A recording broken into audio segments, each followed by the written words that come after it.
Are you blocking your own success? Hi, I'm Reverend Andrew Bozeman, and this is On the Wings of Your Mind. Are you blocking your own?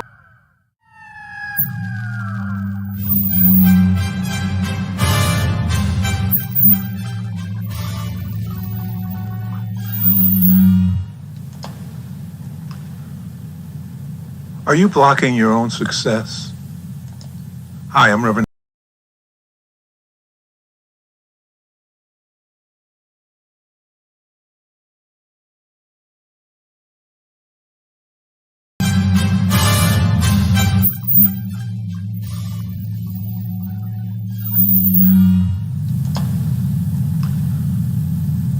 Are you blocking your own success? Hi, I'm Reverend.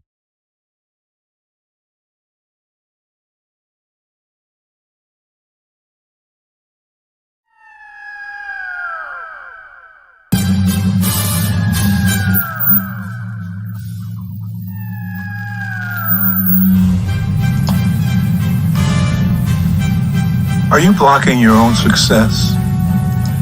Hi, I'm Reverend. Are you blocking your own success? Hi, I'm Reverend Andrew Bozeman, and this is On the Wings of Your Mind. Are you blocking your own success? Are you blocking your life progressing further?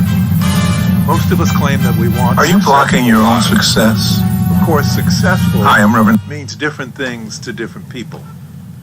But for the most part, are you blocking your own success? I would say successful generally means Hi, I'm Reverend Andrew Bozeman. Earning enough money, and this is On the Wings pay your bills.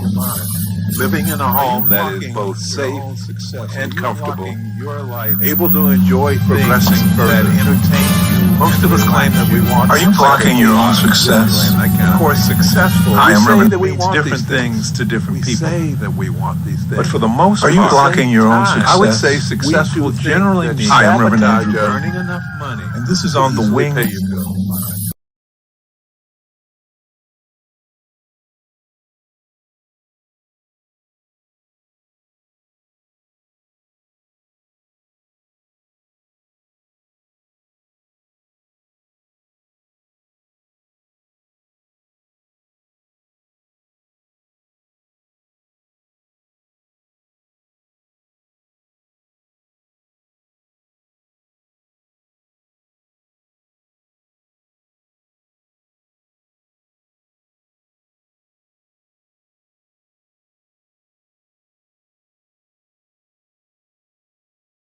week, it was a few weeks ago, a New York Times bestseller list, and saw that one of the titles on that bestseller list was "I Would Leave Me If I Could."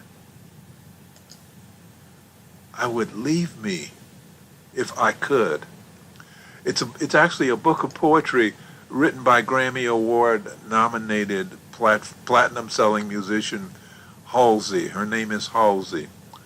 Now, in this book, Halsey explains that she has suffered deep pain from her bipolar disorder. Have you ever felt like that? Like you would leave yourself if you could? Please click on the thumbs up button below, and if you haven't already done so, please choose to subscribe. I'd love to hear from you, so you can use the chat box on the right side of the screen or the comment section below this video. And you can continue to support this ministry if you would go to my website at bozemandevelopment.com and choose the Please Donate button or link. Or you can use my Cash App at $Andre Amron. I appreciate your support. Okay. So it's understanding that living with a condition like bipolar disorder can make you pessimistic about life and about the future. But most of us are not bipolar. Our self-sabotage is not a result of chemical imbalance. Our self-sabotage is the result of a society that loves to destroy our self-image. At least that's part of the reason. We live in a society that loves to destroy our self-image. It's a money-making proposition. We're surrounded by messages that highlight our flaws in order to sell us products. So we're hyper aware of our shortcomings and convinced that we can be fixed by something outside of ourselves, that we can improve our bodies by working out or regrow our hair or whiten our teeth or make ourselves smarter. You can do all that, yes, that's true. But the trouble is, even if those products actually deliver on their promises, they fail to do anything about the underlying problems of how we feel about ourselves. Many years ago, Dr. Maxwell Maltz, a successful plastic surgeon, discovered that when he successfully performed cosmetic surgery to improve the physical flaws that a person may have found about themselves, it often did not change the way the patients felt about themselves.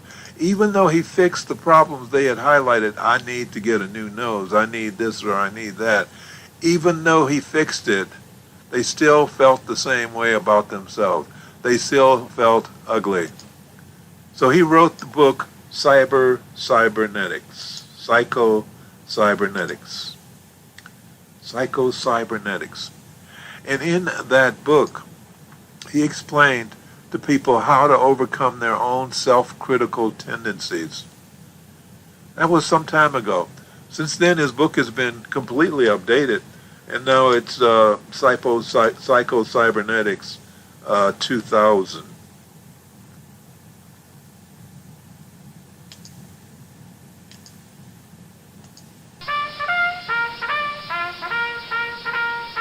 I've done it again. Where am I? There I am. Sorry about that. Psycho-Cybernetics 2000. So there are remedies to this self-hate, this pulling ourselves down, this pointing out our past mistakes and ignoring our past accomplishments. There are remedies for that. But one of the things that sticks out for me most is that the most powerful tool we have to repair our self-image is forgiveness. If we forgive ourselves, then we go a long way towards forgiving or cleaning up our image. I know we've heard it all before. Forgiveness, forgiveness. It's all over the airwaves. You know, they got movies on it and TV shows, and there are dozens of books, and people talk about it a lot on TV. Forgiveness, forgiveness. So forgiveness has actually become a part of the background noise. It's been talked about so much that it's actually part of the background noise. That, however, does not diminish the power of forgiveness. That does not diminish the importance of forgiveness. Forgiveness has to be a necessary element in our lives. It has to be. But one of the things I've noticed about this frantic atmosphere of promoting forgiveness is that it's always directed outward. We're admonished to forgive those who hurt us. We're instructed to forgive those who have offended us. We're urged to forgive those who have disrespected us. But what is not acknowledged is the fact that we need to forgive ourselves. Yes, we need to forgive ourselves. Others may have harmed us, but we have also harmed ourselves, and we need to forgive ourselves. We have hidden guilt and shame about things from as far back as our childhood, so we need to forgive ourselves. We have shame that is hidden and deep, as evidenced by the book by John Bradshaw some years ago, Healing the Shame That Binds You. Healing the shame that binds you. It locks you in place. It holds you back. Your shame. There are things about you that nobody knows, but you do. There are things about you that you've never shared with anybody else, but you know about them, and they are anchors. They are like anchors on your boat. They hold you in place, and they will not allow you to move forward into open waters, into wider horizons, into greater opportunities. You know you have the talent, but somehow it never really expresses itself. Forgive yourself. You know you have the ability, but somehow you never really got the opportunity to show it. Forgive yourself. You know you have what it takes, but the door keeps getting slammed in your face. Well, believe it or not, the one that is slamming those doors in your face is you. So open that door. Forgive yourself. Open that door. Forgive yourself. Forgive yourself. I have listened to many stories of outrage and pain over the injustices that have been inflicted by one person onto another, or by one group onto another. We hear a lot about it today, the anger that's expressed towards Asians. I mean, it's always been gone about against blacks, but now Asians are getting the brunt of the anger and abuse because of the COVID-19 virus.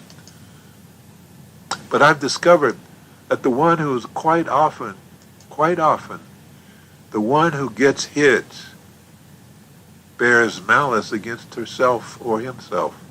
The one who is hurt feels badly and blame themselves. They judge themselves because they got caught. They judge themselves. It was my own fault. How could I have let him get away with that? Or how could I have let myself be placed in that position? How could I have let myself be treated like that? How could I have not seen this coming? How could I have stayed in that situation? The self-blaming, the self-shaming, the self-destructive judgment can go on and on and on and take many forms, but the bottom line is that when we are injured or insulted or taken advantage of by someone else, we often blame ourselves for it as much as we blame the other person. We blame ourselves, and then to make matters worse, we punish ourselves. We punish ourselves for allowing ourselves to be hurt, which takes the injury to a whole new level. So now we got a double whammy. Not only is there the original pain we got to deal with that's inflicted by someone else, we got the added on pain we got to deal with inflicted by ourselves on ourselves. So we need to learn how to forgive ourselves before we can even think about forgiving someone outside of ourselves. Unforgiveness is the gift that keeps on giving. Unforgiveness against ourselves appears in the form of shame and guilt, anger and resentment, judgmental attitudes, and fear. Fear, all of which create and perpetuate chronic stress. As I've told you before, chronic stress can lead to high blood pressure, heart disease, diabetes, nerve diseases, psychological disorders, and a large percentage of cancer patients have unforgiveness issues. A large percentage, 61% of cancer patients discovered by the Cancer Treatment Centers of America, 61% have unforgiveness issues. So let me direct you to the words of Eleanor Roosevelt, wife of the famous President Franklin Delano Roosevelt. Eleanor said, "No one can make you feel inferior without your consent. No one can make you feel inferior without your consent. No one. No one. No one." So,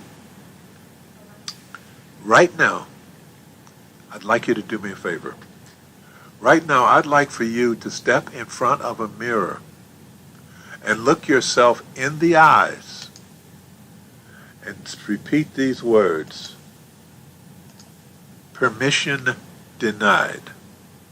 That's right. Permission denied. Seriously, permission denied. No one can make you feel inferior without your consent. And you've been giving consent to yourself for so long to make you feel bad. Permission denied. Tell them, yourself, that you will no longer give them permission to do that to you. You will no longer give them permission to do that to you. You got to stop it. It has to stop right here, right now. Permission denied. You no longer have permission to make me feel inferior. You are too valuable to the world to be treated like that. Yes, you are too valuable. You are too important to the world to be treated like that. Yes, so do not mistreat yourself anymore. Forgive yourself. Forgive yourself. So you did something in the past that you would not do today, that you're ashamed of. But you know what? You wouldn't do it today. Why not? Because you know better. Trial and error. That's how life is built. Trial and error. You made an error, you learned from it, and now you can move on. Let that go. Stop holding on to it. Forgive yourself. Life is a process of trial and error. Forgive yourself. You learn from your mistakes. Forgive yourself. That's how we progress. Forgive yourself. Yes, because you can't progress if you hold on to your mistakes. So how do you accomplish this act of forgiving yourself? Well, there are a number of techniques, but let me share just one with you. Just one. First of all, get into a comfortable position so that you can relax and allow your body to let go of its job of supporting you, of trying to keep you safe, of trying to keep you alive. Just find a safe place, relax. And then we're going to start off with this serenity prayer. Infinite intelligence, please grant me the serenity to accept the things I cannot change, the courage to change the things I can, and the wisdom to know the difference. Accept the things I cannot change, the courage to change the things I can, and the wisdom to know the difference. Okay, the reason for that is you want to get yourself into a space where you can disconnect a bit from these things, these memories, where you can gain some emotional detachment. Emotional detachment is important because if we go back and remember the things that we feel badly about, we don't want to get caught up in the emotion of that time because we're away from that time. So we need to maintain some distance as we look back on our memories. Okay? So we've got this distance. Next, imagine yourself rising above a long railroad track. And as you look over the railroad track in one direction, you see there are stations. That is your past. Stations along the past. And as you look in the other direction, you see that it's a little blurry because that's the future. It's not clear. It's not well defined because it hasn't happened yet. Okay? So now looking back at the past at those stations, rise up and drift over them, and you'll see that some of them are brighter and prettier than others. Those were the fun times. Some, on the other hand, are darker and uglier. Those are the times that you want to pay attention to for the moment. They usually have strong, ugly red or green coloring that's infused with black. It's not very pretty. It's kind of nauseating to look at it, unsettling. Okay, go over one of those spots where that darkness is and watch it. Allow yourself to watch what happened. Go back over that memory. But remember, we're detached, so you're watching it as an observer. You're watching it as an observer. Watch what happens. Watch what goes on, the mistakes that are made, the miscommunications that happen, the unrealistic expectations that were in effect. And while you watch the event play out, notice the pitfalls and how one mishap led to another. Notice how fear played a role in what happened. How fear pushed you into saying and doing things that you wouldn't do today.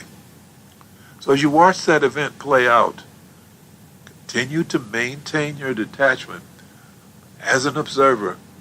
But now, as you watch it, allow the emotions that were part of that event to drain away. Allow the color to fade away. Allow yourself to let go of the emotions. And as the emotions drain away, the picture becomes less and less colorful, like a black and white movie. While you're doing that, I want you to repeat these words. I forgive myself. I forgive myself. I now know that I was doing the best I could at the time, and I forgive myself. I let myself off the hook because I have learned the lesson that was there for me, and I now know better. I forgive myself.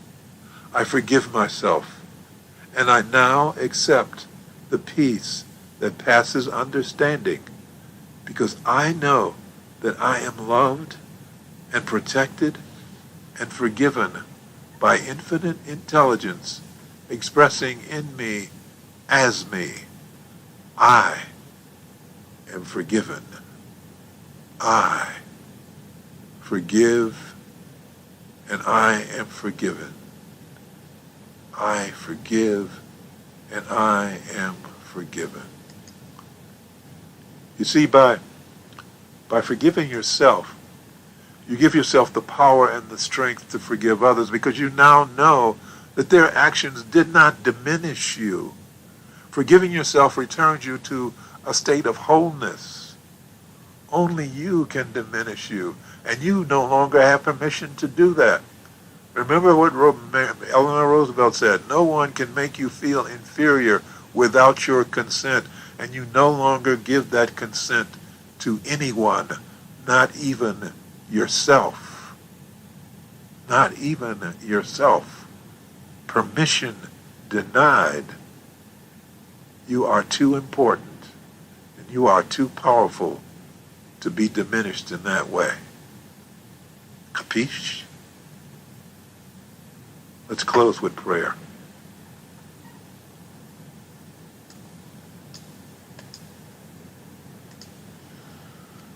Thank you, Infinite Intelligence, for bringing all of us together in this life so that we may become spiritual warriors and join in the work we have come here to do.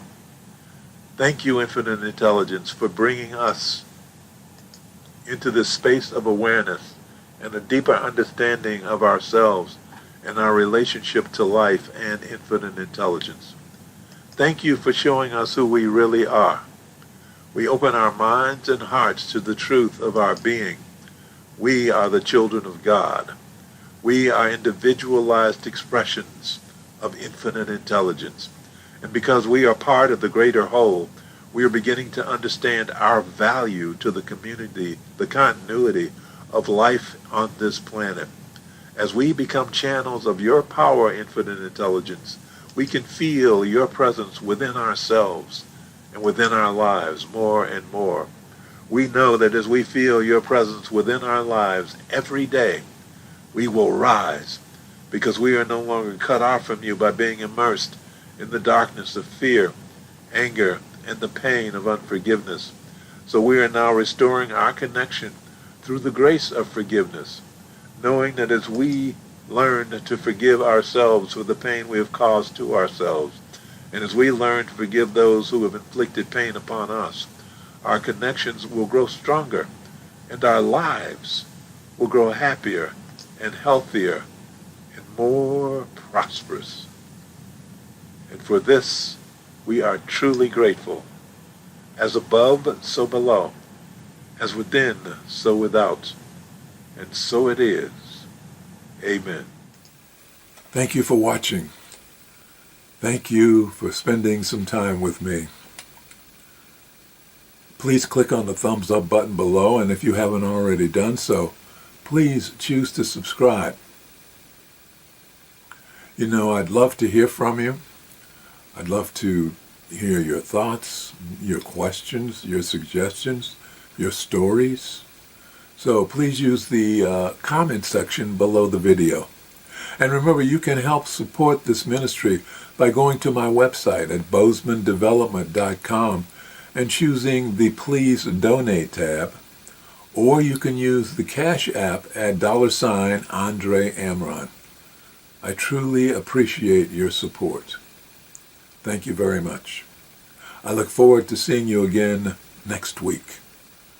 In the meantime, remember, I am Reverend Andrew Bozeman, and this is On the Wings of Your Mind.